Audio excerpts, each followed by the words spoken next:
इयत्ता 6वी विषय नागरिकशास्त्र घटक ग्रामीण स्थानिक शासन संस्था उपघटक पंचायत समिती व जिल्हा परिषद। विद्यार्थी मित्रांनो, काल आपण ग्रामीण स्थानिक शासन संस्थेतील ग्रामपंचायत या घटकाचा अभ्यास केलेला होता। आज आपण पंचायत समिती आणि जिल्हा परिषद या घटकांचा अभ्यास करणार आहोत। तर आपल्या तालुक्यामध्ये अनेक जी गावं आहेत त्या गावांचा एकत्रित असा विकास गट असतो। त्या विकास गटाला जी काम पाहणारी जी संस्था आहे त्याला आपण पंचायत समिती असं म्हणतो। म्हणजे आपल्या तालुक्यातील जी ही गाव आहेत ती सगळी एकत्रित मिळून हा विकास गट तयार होतो, त्यालाच पंचायत समिती असं म्हणतात। पंचायत समिती ही आपली ग्रामपंचायत आणि जिल्हा परिषद यांना जोडणारी दुवा आहे। तर या पंचायत समितीचे जे पदाधिकारी आहेत ते सभापती आणि उपसभापती हे पंचायत समिती हे पदाधिकारी आहेत। त्यांची निवडणूक दर 5 वर्षांनी होत असते आणि पंचायत समितीला सभा बोलवणे, त्यांचं कामकाज चालवणे ही जबाबदारी प्रामुख्याने सभापतींची असते। सभापतींच्या गैरहजेरीमध्ये उपसभापती हे कामकाज करत असतात। आता या ठिकाणी आपण पंचायत समितीची कामे बघूयात। तर प्रामुख्याने पंचायत समितीची कामे आहेत रस्ते, गटारी, विहिरी, कूपनलिका यांची व्यवस्था करणे।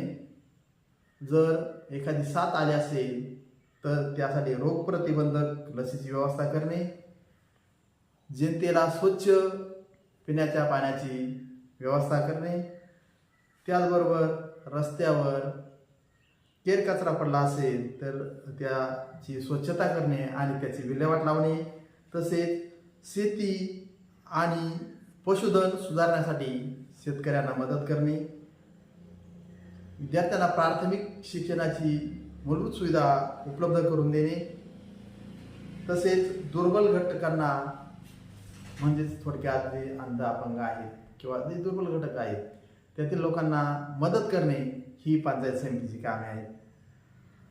या पंचायत समितीला निधी हा राज्य शासनाकडून मिळत असतो, तसेच काही निधी हा जिल्हा परिषदेकडून मिळत असतो।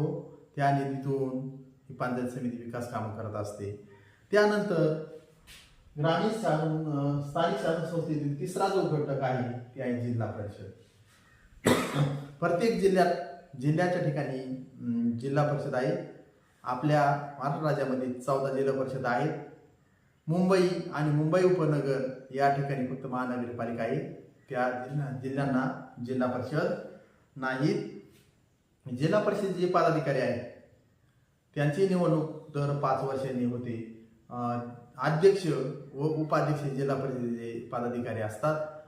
ते जिल्हा परिषद सभा बोलवणे, अध्यक्षस्थान स्वीकारणे व विकास कामांबाबत निर्णय घेणे ही यांची जबाबदारी असते। तर जिल्हा परिषदेचे मुख्य कार्यकारी अधिकारी हे जिल्हा परिषदेचे सचिव म्हणून कामकाज करत असतात। त्यांची नेमणूक ही राज्य शासनाकडून केली जाते। तर जिल्हा परिषदेची आपण कामे बघूया। जिल्हा परिषद काम आहेत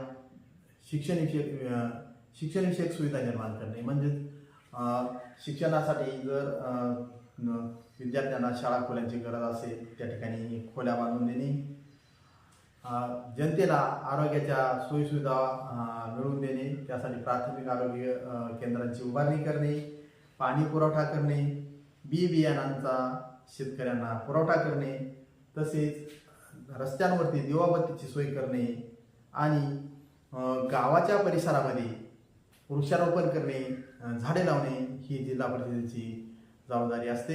अशा पद्धतीने आपण ग्रामीण स्थानिक शासन संस्था, ग्रामपंचायत, पंचायत समिती आणि जिल्हा परिषद यांचा अभ्यास केलेला आहे।